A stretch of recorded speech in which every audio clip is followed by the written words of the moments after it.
Hello मेरे maths के योद्धा, क्या हालचाल है। उम्मीद है तेरे हालचाल बढ़िया होंगे। यदि तूने वीडियो स्टार्ट कर दी है और 10th में तू है तो ये वीडियो तेरे लिए है, क्योंकि ट्रिग्नोमेट्री के फार्मूले अच्छे अच्छे बच्चों को याद नहीं होते। बच्चों को तो छोड़ो, टीचरों को याद नहीं रहते। लेकिन यदि तू ये वीडियो देख लेगा तो तेरे दिमाग में ट्रिग्नोमेट्री के मैक्सिमम फार्मूले छप जाएंगे। तो पिछली क्लास में हमने क्या देखा था, समझ, थोड़ा सा रिव्यू करते हैं हम। हमने देखा था कि राइट एंगल ट्रायंगल में ही ट्रिग्नोमेट्री लगती है, जिसमें हमारे पास तीन साइड होती है। एक इस साइड को बोलते हैं हम हाइपोटेनियस, जिसको बोलते हैं परपेंडिकुलर, और इसको बोलते हैं हम बेस। ये तुझे पता है। इससे हमने कितने रेशियो निकाले थे, तो हमने निकाले थे यहाँ पे 6 रेशियो। मैंने क्या कहा था कि राइट एंगल ट्रायंगल के वो 6 बच्चे थे, और अगर बच्चे पैदा हुए हैं तो उनके नामकरण तो करने पड़ेंगे। तो पहले बच्चे का नाम रखा था हमने साइन थीटा, दूसरे का रखा था कॉस थीटा, तीसरे का रखा था टेन थीटा, चौथे बच्चे का रखा था कॉट थीटा, पांचवे का रखा था सेक थीटा, और लास्ट वाले बच्चे का रखा था कोसेक थीटा। अब दिमाग में ये आता है कि इनके जो रेशियो है वो कैसे याद रखें। तो मैंने तुझे एक ट्रिक भी बताई थी, पंडित बद्री प्रसाद हर हर बोले, या फिर क्या कह सकता है इसको, पाकिस्तान भूखा प्यासा हिंदुस्तान हरा भरा। तो ये तो हो गई पिछली क्लास की बात। चल अब हम आगे बढ़ेंगे। आगे हमें क्या करना है समझना अच्छे से। नेक्स्ट चीज जो है हमारे पास वो है इनके रेसिप्रोकल याद करना। किनके रेसिप्रोकल करना? Sine cos tan cot sec cosec के रेसिप्रोकल याद करना है। तो सबसे पहले तो तुझे बच्चों के नाम पता होने चाहिए। बच्चों के नाम क्या है मैं एक बार लिख दे रहा हूं। पहले बच्चे का नाम है हमारे पास साइन थीटा, दूसरे बच्चे का नाम होता है बच्चा कॉस थीटा, तीसरे बच्चे का नाम होता है बिटुआ टेन थीटा, और मेरे चुन्नू चौथे बच्चे का नाम होता है कॉट थीटा, और मेरे मुन्नू पांचवें बच्चे का नाम होता है सेक थीटा, और मेरे कलुआ छठवें बच्चे का नाम होता है कॉसेक थीटा। सही से कह रहा हूं कलुआ। अबे तो देख, पहले बच्चे का नाम साइन थीटा, दूसरे का कॉस थीटा, तीसरे का टेन थीटा, चौथे का कॉट थीटा, पांचवे का सेक थीटा, छठवे का कॉसेक थीटा। ध्यान रखना यदि तो 10th में तो इसको बार बार रिपीट करना बच्चा, क्योंकि बच्चों को यही नाम पता नहीं होते। वो साइन थीटा ईटा चीटा पता नहीं क्या कहते रहते हैं, ठीक है। पर तू यहां से याद रखना। अब मुझे बता, 6 बच्चे हैं, आधा दर्जन बच्चे हैं, तो भाई कुछ बच्चे ऐसे भी होंगे जिनकी उनसे एक दूसरे से नहीं पटती होगी। तो बिल्कुल यहाँ पे कुछ बच्चे हैं। कौन से बच्चे हैं? साइन और कॉसेक की नहीं पटेगी, है ना। ये साइन और कॉसेक जो है वो एक दूसरे के, ये समझ ले कि जानी दुश्मन है। इनका उल्टा सीधा चलेगा, ठीक है। इनका जो कांड है वो गलत रहेंगे, ठीक है। यहाँ पे इन दोनों की नहीं पटेगी। किसकी नहीं पटेगी? कॉस और सेक की नहीं पटेगी।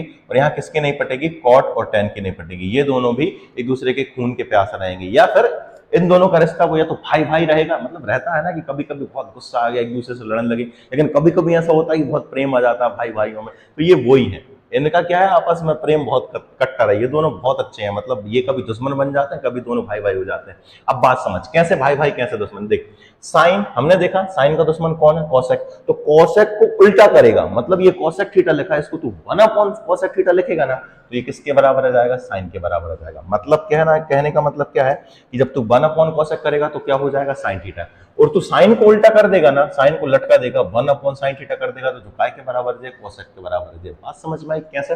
साइन की वैल्यू कब हो जाए हमारे पास? ये हो जाएगी 1/cosec थीटा, ठीक है। यदि कॉसेक की वैल्यू पता करनी है तो कॉसेक की जगह हम क्या लिख सकते हैं? साइन। साइन को उल्टो करता कहो जाए, साइन कहो जाए 1/sin थीटा।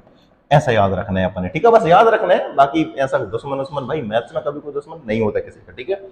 अब देख, ये दो चीजें याद होंगी तुझे। तीसरी चीज देख, कॉसेक और सेक।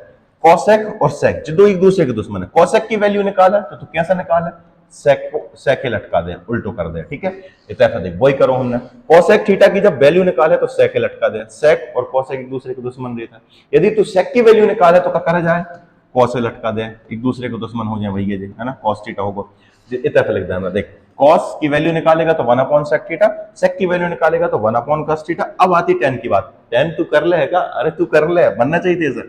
देख, टेन को कब हो जाए? 1/cot थीटा, एक दूसरे के दुश्मन, और कॉट को कब हो जाए? 1/tan theta.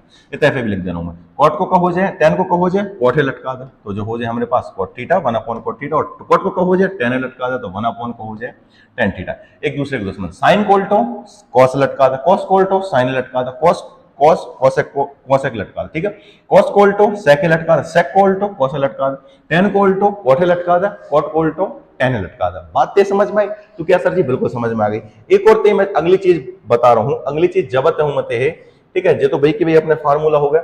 अगली चीज तो याद रखना है, क्या ध्यान रखिए, साइन टेन थीटा बराबर होता है, टेन थीटा बराबर क्या होता है? साइन थीटा बटे कॉस थीटा। ध्यान रखना, हमारे पास क्या था?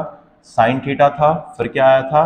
कॉस थीटा आया था, फिर क्या आया था? Tan theta. तो कभू कभू हमें जरूरत पड़ा टेन थीटा की, तो टेन थीटा का करें हम साइन थीटा, ऊपर वाले दो भैयों को भाग दे दो, साइन थीटा बटे कॉस थीटा कर दो, तो जो का हो जाए हमारे पास साइन थीटा बटे कॉस थीटा कर दे तो जो हो जाए हमारे पास टेन थीटा। ध्यान रखिए। और टेन cot थीटा की यदि तोहे वैल्यू निकालना ते पता है कि जा उल्टो cot थीटा होते तो उल्टो कर दे जाए तो जो का हो जाए cos थीटा बटे का हो जाए sin थीटा। देख tan थीटा बराबर sin थीटा बटे cos थीटा और cot थीटा बराबर का हो जाए cos थीटा बटे sin थीटा। उम्मीद है तुम्हें वीडियो बहुत ही पसंद आई हो, और वीडियो पसंद आई है तो बेटा तू ज्यादा से ज्यादा शेयर कर दो और लाइक करके जाइए, और चैनल पर तू पहली बार है वो सब्सक्राइब भी कर दे यार। ठीक है, बाकी कल मिलेंगे।